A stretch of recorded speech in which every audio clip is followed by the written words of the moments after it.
Hi, this is Nick from Music for the Head and Heart, and I'm here with Benson J Walker. Good afternoon to you. Good afternoon. So the first thing is, what does the J stand for? Because people are going to wonder if it's Joshua or Joachim or... Well, it's Jehoshaphat. Wow. It's not really, no. It's John. Oh, okay. It's John. Okay, so I know, I've known of you for like quite a while. When did you first start getting interested in music? Oh, I think probably as a fetus. I mean, I grew up with a musical family. So there was always music going on. My father was a great pianist, organ player. My sister, very talented clarinetist. My brother, really into his brass instruments, so he would play tuba, euphonium, and as I would at some point as well. My mum, not musical, but she could always, she always had music on, and I think that sinks into you. But I first found my sort of love of melody being at primary school when I think he might have been the head teacher. Used to wheel in a big cassette player and play things like John Williams, not the orchestra, the guy from, was it Sky who was in the band Sky? Yeah, classical player. Yeah, and there was something that really resonated about a classical guitar and the way that the melody would really ring out, and that always resonated with me. And I've always had an ear for melody, and it's soaked in from an early time. But I joined the church choir from an early age, probably about 8 through to about 15, 16. And I found my love of singing. So so it was all early, really. But yeah, it was just, I mean, I suppose it spread over from such a long time that, eventually when I became a teenager, I got into music that was being passed around, friends in cassettes. It was a load of blues music, I remember at the time. And that sparked my interest for that kind of music. And once I got into the blues music, I got into rhythm and blues music. What sort of time frame was this? This was in what year, sort of? Yeah, it would be I reckon about 14 onwards. Yeah. Sort of falling in love with the blues and rhythm and blues, and then just.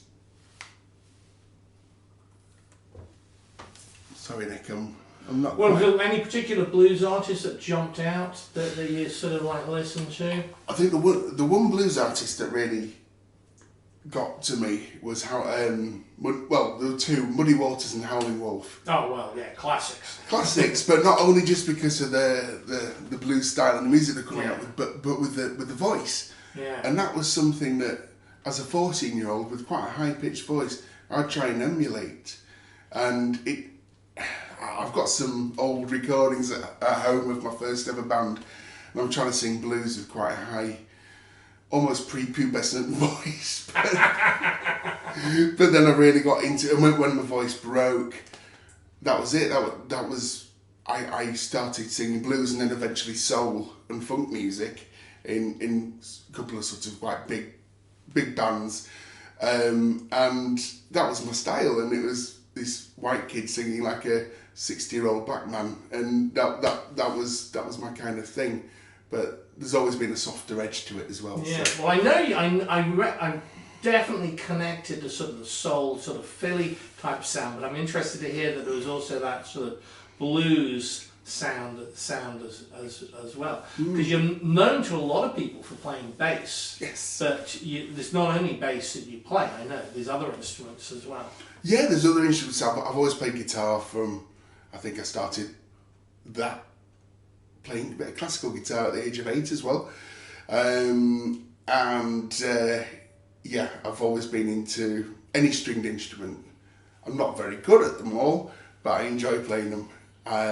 But I certainly used to play a lot of electric guitar in the soul bands and stuff like that. So but I haven't personally touched a bass in 2 years. But that is still the instrument that I would pick up and go. This is what I do. Instrument wise, that's the one instrument I could pick up and be confident about joining in with any group or something. Yeah. And before this, you were telling me that you played in a bunch of different bands, including, I think you were saying, an 11-piece band. What was that, and what sort of time period was that? Okay, so that band was called Capri. We formed. It was a Leeds band, and there were, as you say, 11 of us, and it was about. The band started off in '95, and it was an instrumental band. I joined in '98. And we had moderate success in some of our tunes being kind of quite lauded by DJs across the world in the sort of funk and soul kind of thing. We had a big song called Barbarella, and it was very fantastical. There's a video that's on YouTube of it, and it's very space themed, as you can imagine, but I kind of end up looking like a planet in it. And it's very camp as well, very camp. And it was wonderful, but we did a couple of albums. Did a couple of studio albums and a live album, which was great because it was no holds barred. It was just full on original music, apart from 2 songs. And I think one of them was "You Really Got Me" by the Kinks. Classic, yeah. Played by 11 people was because it's such a heavy riff, and I love the Kinks anyway. And it's just it was full on and over the top. And the other one was "Elected" by Alice Cooper. Another classic. Yeah, and thoroughly enjoyed playing that. And that was where I found my confidence as a performer. Because I was in front of all these people, I had 10 other guys sort of behind me. So you were singing? I was the singer. Wow. And there was also an offshoot called Jacuzzi 500, which was a wonderful band. That was it was almost like, it was more like Funkadelic in the sense that it was very guitar heavy, but with a great brass section. And we were, this is going back to early 2000s to late 2000s, and it was a full-on band, and we used to just have a lot of laughs. Whereas Capri was it was very much everything was written out musically, all scored, and if I made a slip up, there'd be the drummer he was the musical director. He would be trying to make sure that the rest of the band knew that I'd cocked up and would, add an extra few bars on here and there. But in Jacuzzi, it was very much free. It was almost like James Brown compared to Funkadelic, where it had that sort of system. there was no James Brown tradition. There was no fining system, but it was just a lot more. The music was still great fun, but we kept it scored. But Jacuzzi, which had some of the same guys in, including the same drummer, the wonderful Daniel Woodward, to this day is one of my best friends, and we've written a lot of music together.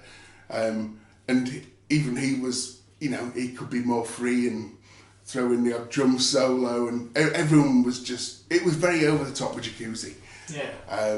And we had a lot of fun writing the music, and we wrote that together as a band, the songs together there. But not the finest hour in songwriting, with the respect that probably quite misogynistic, but we were quite young lads, but it was all tongue-in-cheek. It was all kind of, we had a song called Sister, I don't have that problem with your sister kind of thing. It was, and another song about just being in a jacuzzi surrounded by women. It was fun.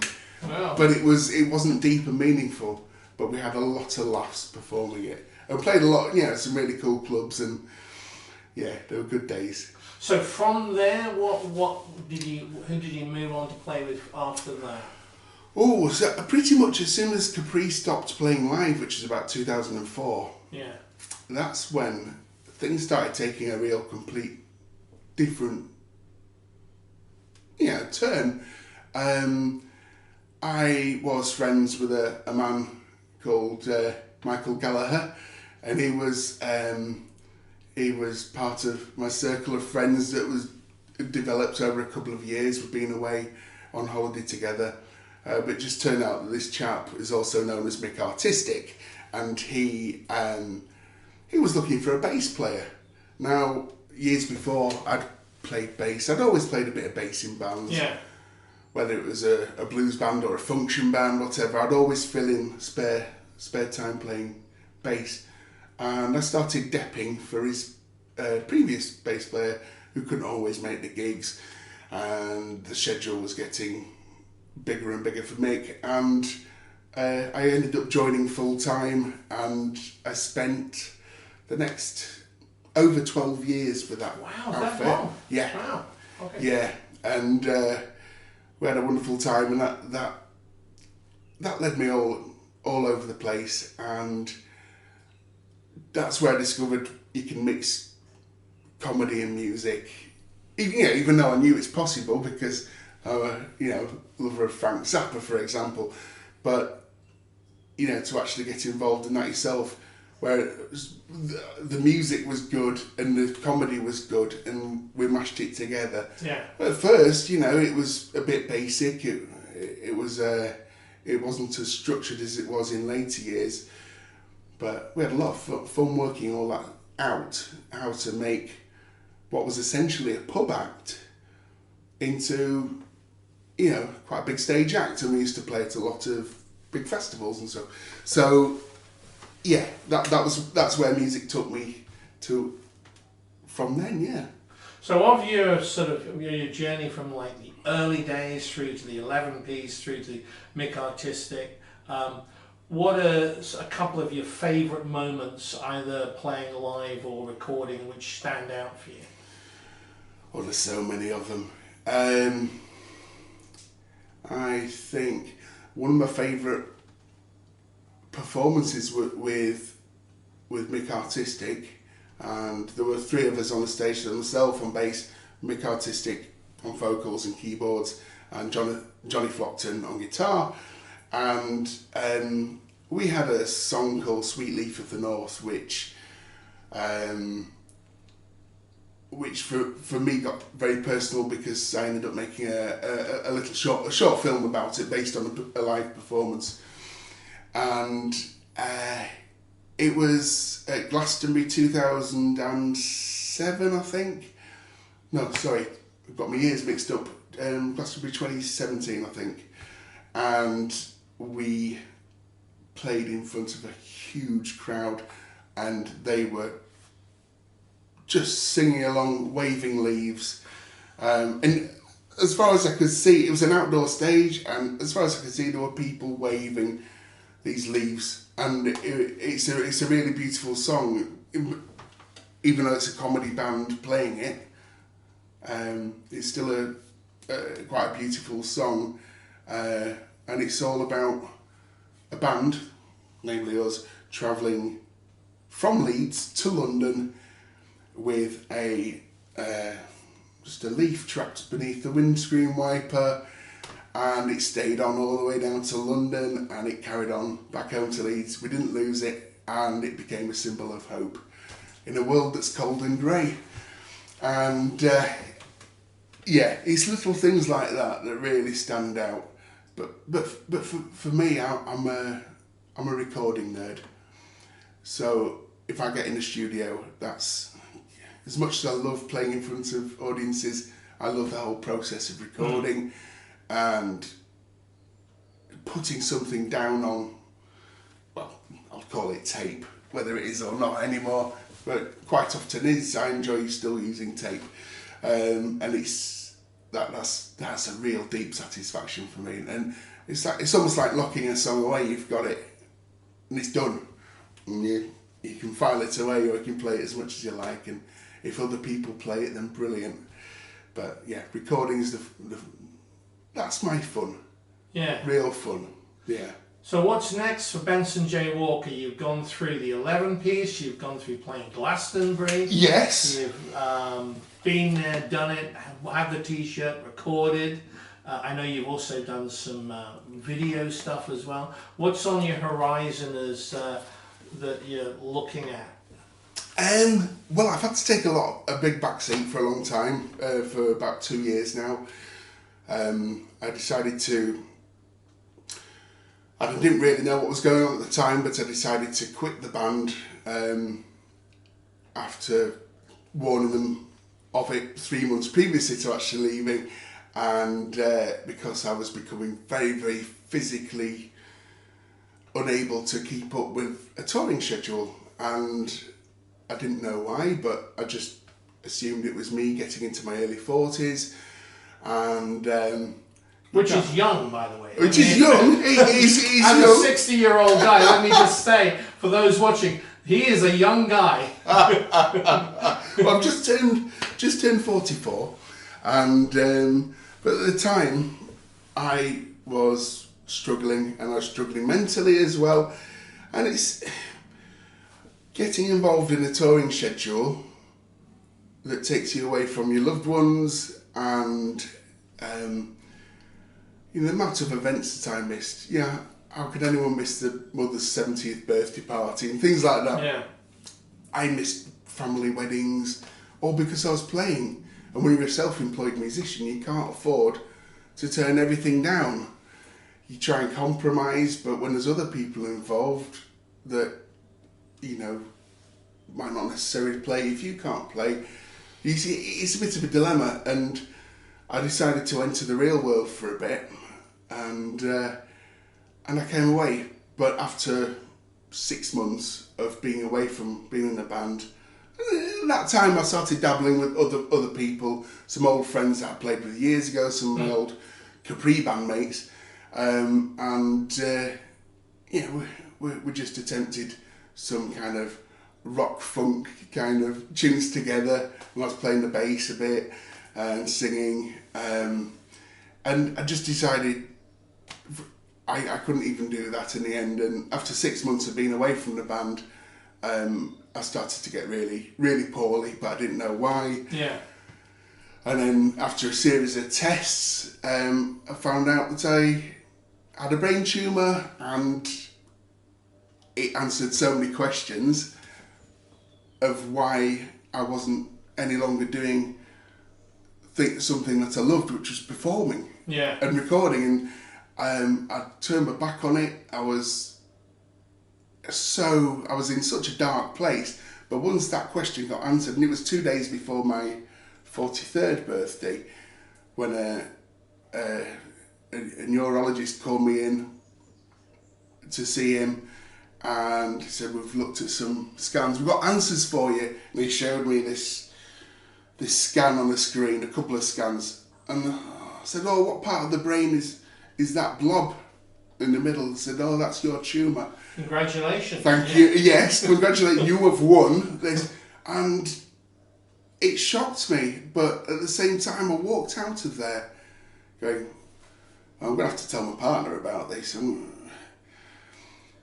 How am I going to tell her about this?" But at the same time, it answered so many questions about why I'd been feeling poorly, that it kind of almost encouraged me to sort of get back and get better, get treated. So 6 months after that, almost, I had an operation to remove it, and I started on various treatments, which is a completely ongoing process, and I'm going to be on these treatments for the rest of my life, but it's a small price to pay for getting my health back gradually and getting back into music. The only problem is my physical strength isn't there yet to be able to manage playing a bass guitar, because it's a very large instrument, and even sat down it can still be, you've got a big reach to deal with. You've got weight of a bass guitar is quite, I don't know, it's a lot heavier than a regular electric guitar most of the time. And now I know, now I've been able to formulate a plan to get back in to play music by choosing lighter instruments to play. And I've, since having my operation, it was like a switch had been flipped. And some, the dexterity and motor function started to come back in my hands. That was another thing I was struggling with. I was having a lot of problems, you know, playing up and down a fretboard. And it's come back to me, and I'm enjoying playing other instruments, and I feel the music better. And it's come back, and I've found the joy of music again. And there's a song which I'm going to perform in a short while for you, and it's called Music Box, and it's all about it's kind of a lullaby, and it's about finding my love of music again, because I kind of fell out of love with music. I didn't listen to music anymore. Well, I think the brain tumour is not an unreasonable excuse. No, I don't think so. It's also a great conversation starter. It is, isn't it? Yeah, I've had a brain tumour. Yeah. Well, I look forward to the ever-evolving Benson J Walker musical journey, and thank you so much for coming and chatting to us. And it's great to see you alive and animated. Thank you. Thanks for inviting me over. You're absolutely welcome, and thank you so much for I've seen you play live and loved what you played, and I know that people have only seen like a little bit of what you can do, because there's a whole bunch of other stuff as well. So thank you so much for coming to be interviewed. It's a pleasure. Hi, I'm Benson J Walker, and I'm going to play for you a song called Test of Time.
I've been dying on my knees to get back with you, darling, please. Won't you take me back? I'll never let you down. Another man in careless shoes could sing you a very different blues in a modern style. Would it stand the test of time? Ooh, oh, oh.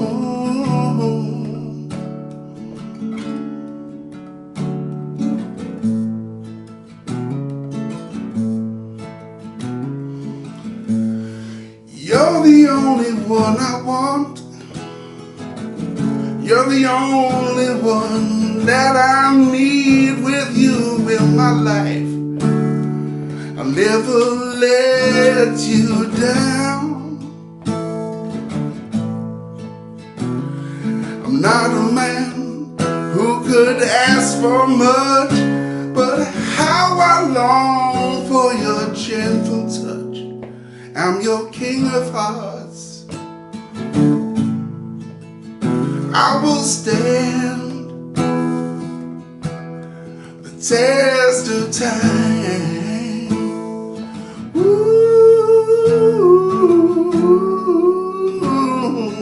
oh, oh, oh.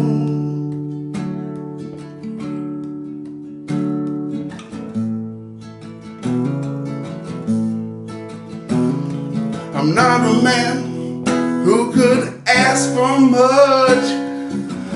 Lord, I long for your gentle touch. I'm your king of hearts. I will stand the test of time. Oh yeah, I'm your king of hearts. I will stand the test of time. Do, do, do, do, do, do.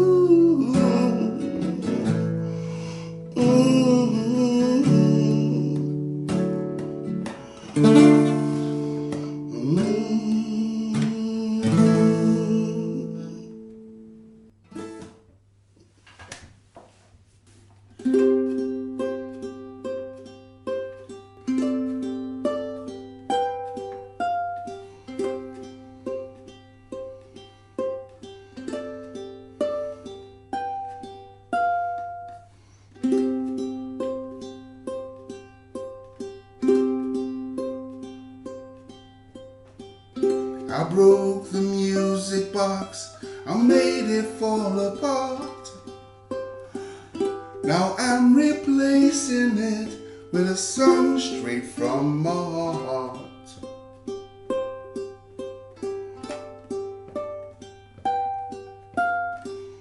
One day we'll take a rocket ship across the earth. You can show everyone the strength of all your worth.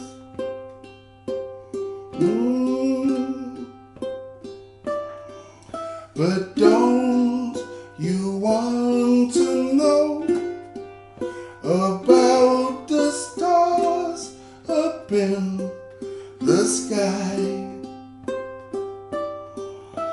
Don't you ever see the moon and start to wonder why? Just remember, through it all, I'll catch you if you fall. And tomorrow night, the same old lullaby.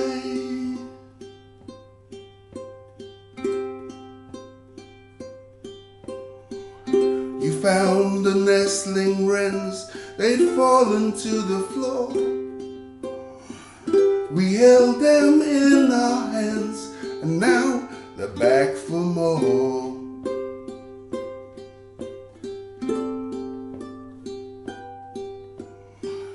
You sailed your boat upon the golden acre sea. You held the string so tight, you pulled it back to me. Oh, but don't you want to know about the stars up in the sky? Don't you ever see the moon and start to wonder why?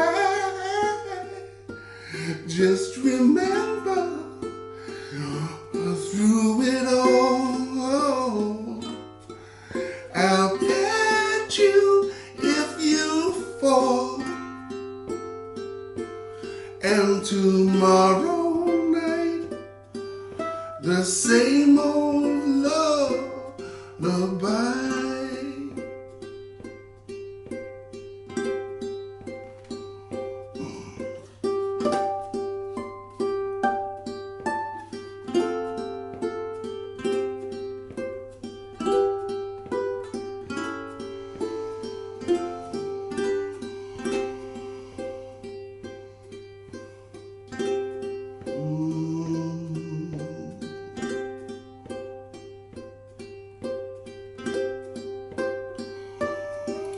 But don't you want to know about the stars up in the sky? Just remember, through it all, I'll catch you if you fall. And tomorrow night, the same old love